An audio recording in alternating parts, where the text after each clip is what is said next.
The most intriguing thing in football in the NFL to me is where will Cam Newton play next season?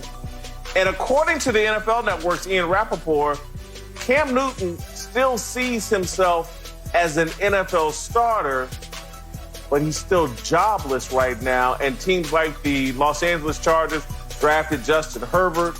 The Jacksonville Jaguars seem committed to Gardner Minshew.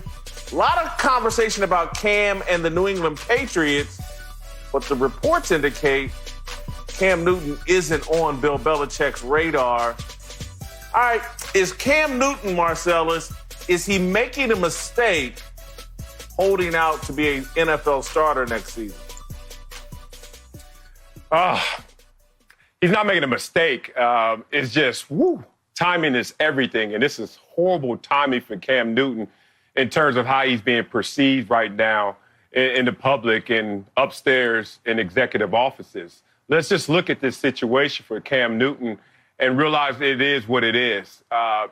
These teams are not as highly interested in Cam Newton as we all on the outside seem like they should be. And they're going to hide behind the fact that they can't get their hands on Cam Newton, an injured Cam Newton, recovering Cam Newton.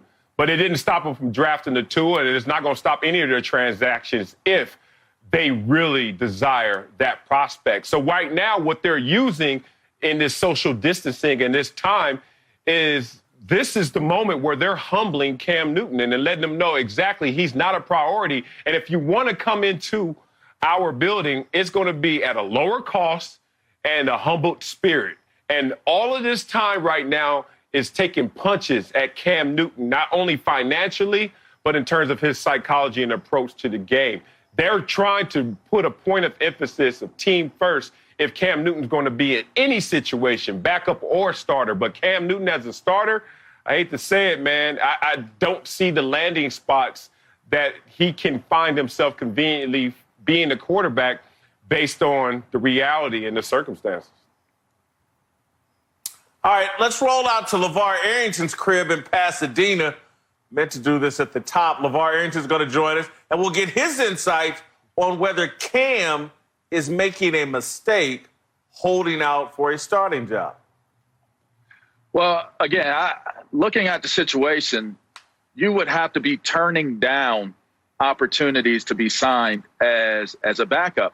I haven't seen any reports, nor have I heard anything on my information line that Cam has actually been approached and offered and has said, I'm going to wait and see if I have a better opportunity come about.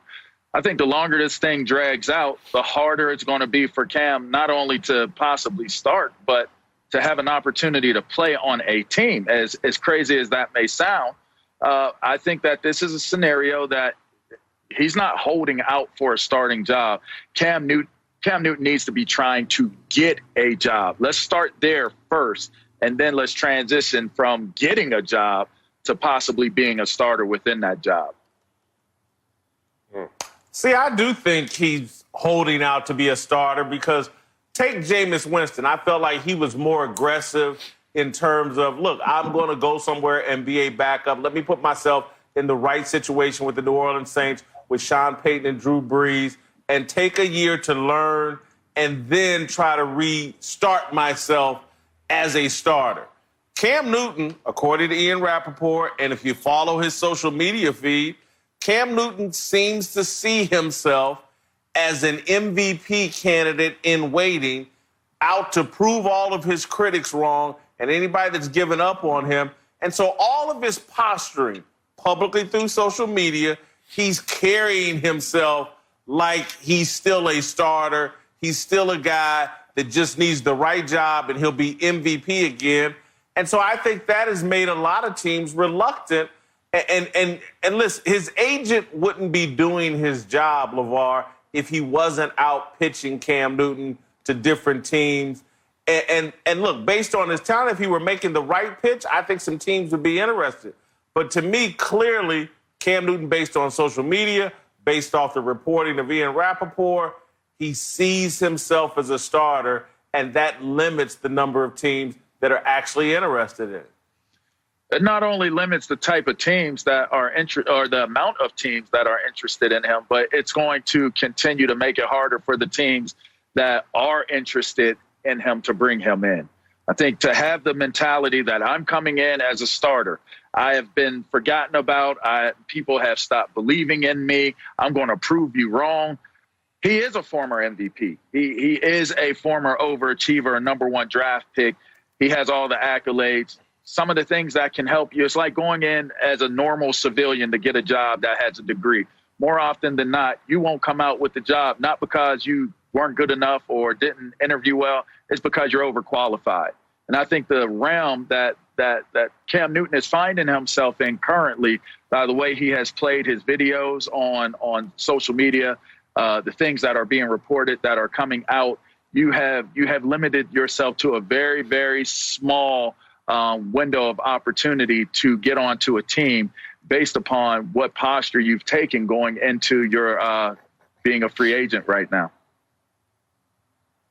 Look, we can't address the obvious, and this sounds like an attempt to do just that. If I walk into a room, people are going to say, oh, you're tall, oh, you're big. Yeah, that's who I am. If Cam Newton is out there available, he is a former MVP. We can't take that away from him. He comes in with that type of presence and that resume. Is it doing him a disservice right now? We shouldn't live in a world where it does. I think this is a situation where Cam Newton is finding himself being maligned in terms of what people perceive his social media as being. What level of health is he really in terms of being ready to hit the ground running? Or is he just posturing right now because he knows we can't get our hands on him? And it's just a real precarious position to be if you're Cam Newton, just because your resume adds up to you being a starter, no doubt. There are teams out there. Cam Newton's better than everybody quarterbacking in Denver, Jacksonville, Carolina. Like, he could go back home and be better than Teddy Bridgewater. This is not a situation where we're looking at Cam Newton through the proper lens. And that's just what it is. In the NFL, that's a private entity with 32 individual teams and mindsets. They're all looking at it collectively like we're going to suppress the resume of Cam Newton to try and humble him and lower this price tag.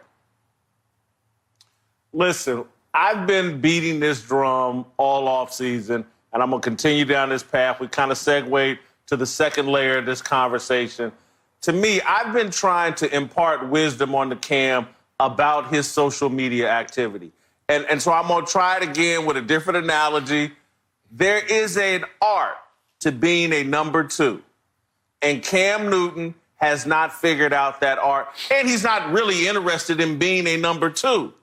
But when you're a number two, and again, I'm going to keep it in a real world analogy. When you're a number two, you don't stick your head out the window like a dog rolling down Sunset Boulevard when they take you out. And that's what Cam has been doing.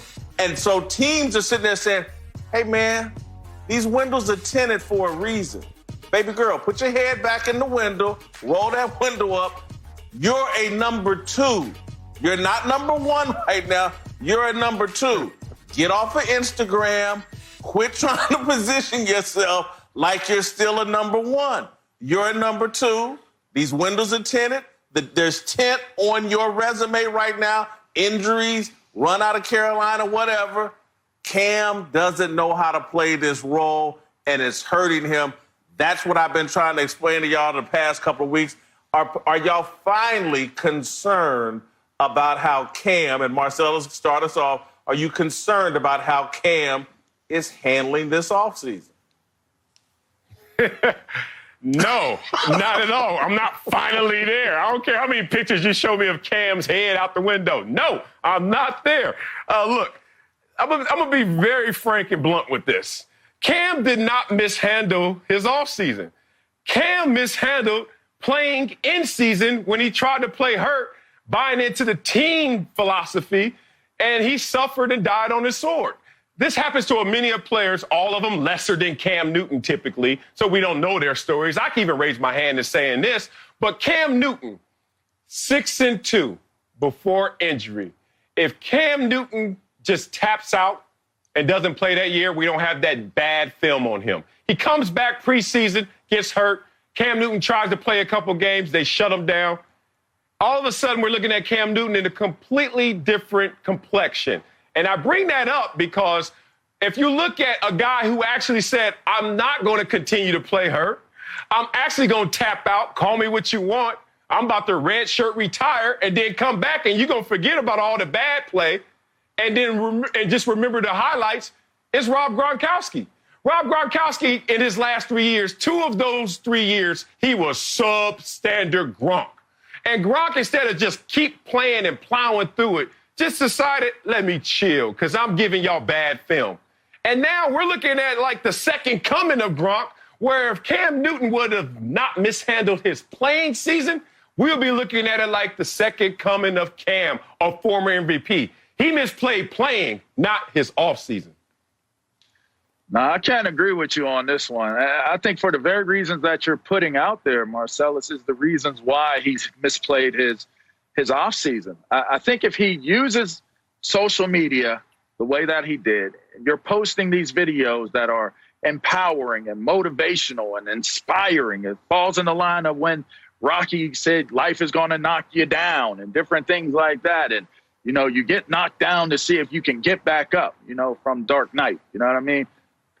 Those are all great stories, right? But you have to have the opportunity to have a landing place for your story to resonate.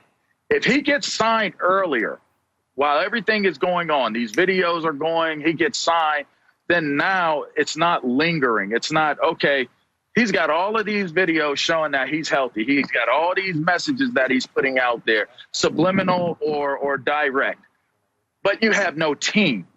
And now it turns into, well, now you're waiting for a team, but everybody's getting scooped up. You're all by yourself. You know what happens when you pick a team for a pickup game in the schoolyard and everybody has a pick, right? That dude that goes last is the one that nobody wants. And this could be a harsh reality because of the resume that you're boasting for him. It could be a harsh reality because maybe he really is healthy now.